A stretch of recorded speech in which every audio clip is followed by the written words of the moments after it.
Assalamualaikum warahmatullahi wabarakatuh. Perkenalkan, nama saya Reha Muspirah dengan NIM 2502 Pada pertemuan kali ini, saya akan menjelaskan terkait studi kasus pada mata pelajaran algoritma dan pemrograman, sebagaimana menjadi sebuah tugas sebagai penentu ujian akhir semester. Baik, bismillahirrahmanirrahim. Tanpa memperpanjang waktu, langsung saja kita masuk ke pusat pembahasan yang akan kita bahas. Ini merupakan studi kasus yang pertama akan saya bahas. Di sini perlu saya beri instruksi dulu. Jika kalian melihat ada keterangan pagar, kemudian tertulis fungsi untuk mengambil input nilai dari pengguna ataupun ada penjelasan yang lain, maka perlu kalian ketahui dengan lama-lama kayak gitu merupakan sebuah petanda bahwa itu merupakan komentar. Komentar di sini adalah bukan sebuah perintah yang harus dikerjakan oleh komputer, melainkan ia merupakan sebuah keterangan atau penjelasan yang dijelaskan kepada manusia agar manusia itu lebih mengerti. Selanjutnya kita masuk ke sesi dev input underscore nilai underscore mahasiswa. Di sini perlu diketahui bahwa dev merupakan sebuah fungsi yang dimana dia itu berfungsi untuk membuat suatu fungsi. Di sini dia sangat mempunyai peran penting. Dia ini mempunyai tugas untuk mengambil nilai mahasiswa dari sang user. Selanjutnya ada penjelasan terkait daftar nilai. Daftar nilai ini merupakan sebuah kotak penyimpanan atau variabel yang disertai dengan lambang array, yang dimana ketika kita punya nilai, maka nilai itu akan kita isi di bagian ini.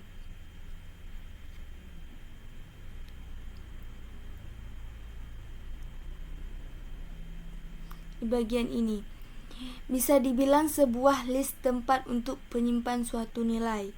Kemudian di sini ada logo print.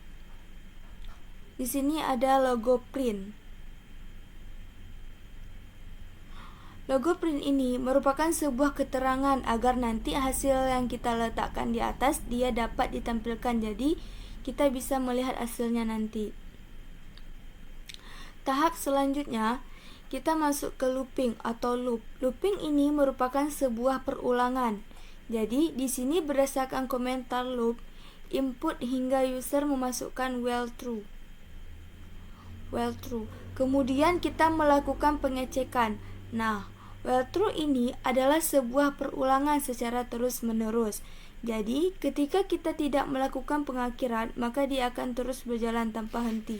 Jika kita tidak melakukan ini, maka dia akan terus berjalan tanpa henti. Selanjutnya, ada penjelasan cek validasi input.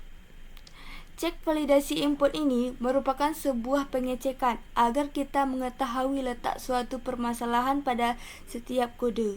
Contoh di sini telah disertakan ada try. Try ini berfungsi sebagai upaya menjalankan kode yang memang berpotensi error. Untuk ke tahap selanjutnya, kita masuk kepada pengambilan input angka. Pengambilan input angka.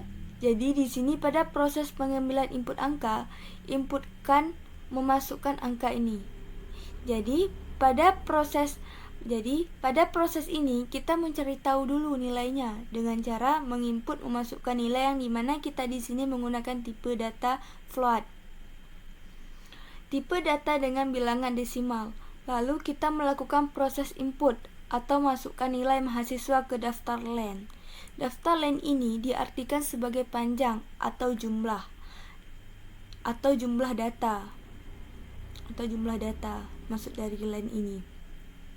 Sedangkan daftar nilai di sini merupakan kotak penyimpanan nilainya. Bisa dibilang fungsi dari len ke daftar nilai ini, dia ini bisa dipakai untuk mengetahui berapa banyak sih isi dalam list, berapa banyak sih nilai dalam daftar nilai ini. Selanjutnya masuk ke tahap sentinel follower. Perlu diketahui, sentinel value ini merupakan nilai penanda khusus yang digunakan untuk menghasilkan proses atau perulangan. Jadi, di sini kita melakukan perulangan nilai yang kita input nantinya sebagai keterangan if ini. Jika nilai sama dengan, kemudian kita memasukkan kode min 1 ini, maka ketika terjadi proses looping atau terjadi perulangan nanti, maka perulangan itu tidak akan terjadi secara terus-menerus, melainkan ada batasannya. Jika kita ketik min 1 ini, maka nanti dia tidak akan terjadi terus-menerus, dia nanti pasti ada batasnya. Nah, diakhiri dengan break. Break ini bertujuan untuk apa yang kita masukkan nanti tidak berjalan terus-menerus tanpa henti. Jadi, ketika ada break ini, pemasukannya bisa dikondisikan. Pemasukannya ini bisa dikondisikan. Selanjutnya ada validasi. Validasi rise atau nilai. Validasi nilai dengan keterangan 0 sampai 100. Artinya di sini 0 sampai 100. Artinya di sini menjelaskan jika 0 lebih kecil dari nilai 0 lebih kecil dari nilai 100, maka di sini terjadinya proses OMPES ini. OMPES yang dimana OMPES ini berfungsi untuk menambah nilai ke list array. Terus di sini ada errors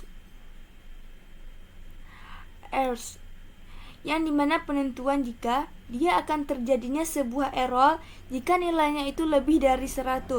Nanti jika kita masukkan nilai ini misalnya 101, dia nanti akan terjadinya error jika kita memasukkan angkanya itu lebih dari 100. Jadi, keterangan di sini nilai itu harus antara 0 sampai 100. Lebih dari itu tidak ada terdeteksi hingga mengakibatkan error. Nanti jika kita mengisikan nilainya itu lebih dari 100, maka itu nanti akan mengakibatkan error. Di sini nanti akan mengakibatkan error. Selanjutnya kita akan masuk pada komentar tentang penanganan error input non-numeric.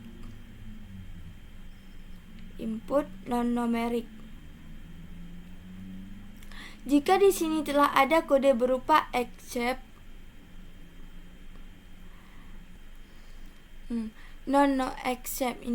non-numeric. Komentar tentang penanganan error input non-numeric. Jadi di sini telah ada kode berupa except value error. Itu merupakan sebuah program yang menangani masalah. Jika pengguna memasukkan nilai yang bukan angka, dia itu akan terjadi error. Kita diperintahkan untuk memperbaiki agar error itu hilang. Setelah itu, kita akan melakukan print ini dengan keterangan error masukkan angka yang valid. Di sini diperintahkan kita untuk mengulangi dan memasukkan angka yang valid tersebut. Ini tadi disuruhnya kita masukkan angka yang valid. Setelah itu kita akan masuk ke tahap perulangan input. Jika user memasukkan min 1, kita sebagai pengguna diperintahkan untuk mengetik min 1 agar ketika kita menginput nilai nanti tidak berjalan tanpa batas dan dia tidak berjalan terus-terusan. Selanjutnya ada return ini. Return dasar nilai ini bisa kita bilang sebagai perintah untuk mengirimkan hasil dari sebuah fungsi. Nah, selanjutnya ada fungsi untuk menghitung statistik kelas di sini. Nah, di sini. Statistik kelas. Di sini ada keterangan def, analisa kelas dalam kurung daftar nilai. Dalam analisis ini menyatakan if not daftar nilai, jika tidak ada daftar nilai, maka kita diperintahkan untuk mengecek kembali bagian return yang menyatakan 0. Tadi kan ini sebagai perintah untuk mengirimkan hasil kepada program. Jadi, ketika dia melihat daftar nilai ini 0, maka dia akan terus memberitahukan kepada usernya bahwa nilai tersebut 0. Di sini tadi. Selanjutnya, pada tahap menghitung rata-rata. Hitung rata-rata. Ini. Tahap hitung rata-rata. Setelah kita return, jadi otomatis kita melakukan proses yang dimana total nilai sama dengan sum. Ini sum. Keterangan sum di sini merupakan sum ini bisa dibilang yang bertugas untuk menjalankan semua angka yang ada pada list. Selanjutnya terjadinya penjumlahan antara rata-rata nilai kelas dan kemudian nilai total dibagi dengan daftar nilai yang ada pada variabel list array tadi, sehingga keluarlah keterangan baru yaitu list array cooperation. Di sini untuk menghitung jumlah untuk menghitung jumlah mahasiswa yang lulus masih 0 karena ini belum kita input nilainya tadi. Jadi keterangan tersebut menyatakan masih 0. Kemudian kita masuk ke tahap hitung jumlah yang lulus. Nih, tahap jumlah yang lulus. Di sini kita akan menghitung siapa saja yang lulus. Dia akan lulus jika nilainya lebih besar dari sama dengan 60.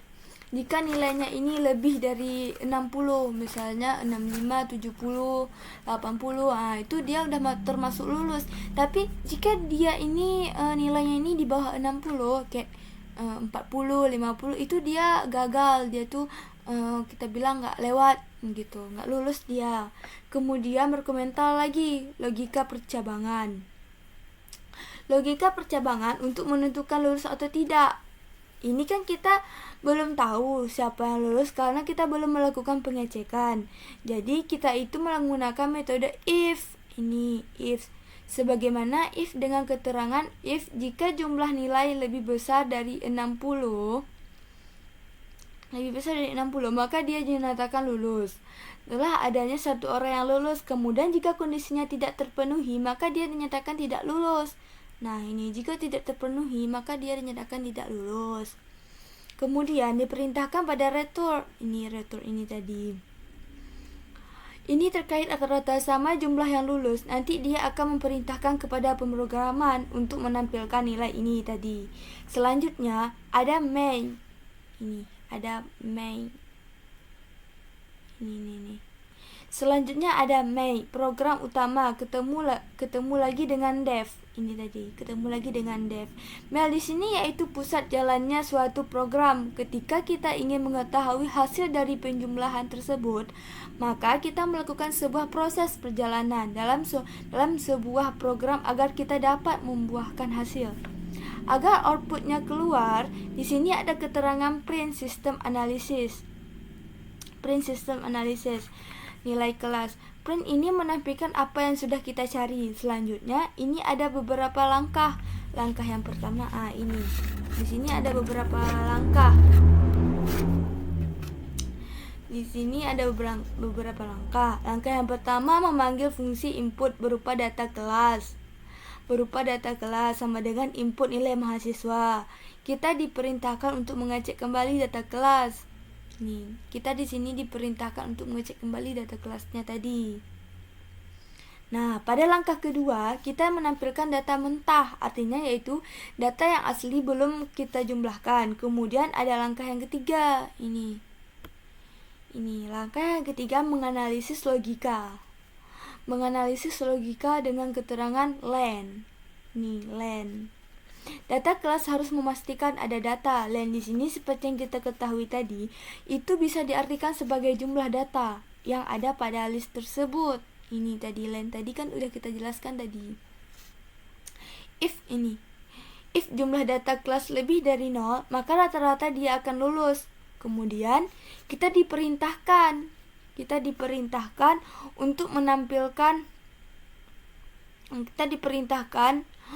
untuk menampilkan hasil dari analisa kita tadi, yang dimana kita di sini akan melakukan proses print jumlah dari hasil analisa. Kemudian print rata-rata, dimana rata-rata kelas ini dengan kode 2. Nih, dengan kode 2 ini. Kode 2 angka di belakang koma. Makanya di awal tadi kan kita diperintahkan untuk menggunakan float, karena float itu merupakan bilangan berkoma. Kemudian kita diperintahkan untuk print nilai lulus dan mengeprint jumlah yang tidak lulus. Yang mengeprint jumlah tidak lulusnya berapa dan yang mengeprint lulusnya berapa. Dan yang terakhir ada komentar tentang panggil fungsi may. Jika telah dijalankan langsung, nanti kita akan memasukkan nilai sesuai yang diperintahkan, yaitu 0 sampai 100. Nah, ini tadi lulus. Semoga dapat dimengerti apa yang saya jelaskan dari atas sampai bawah ini. Saya akhiri. Wabillahi taufiq wal hidayah. Assalamualaikum warahmatullahi wabarakatuh.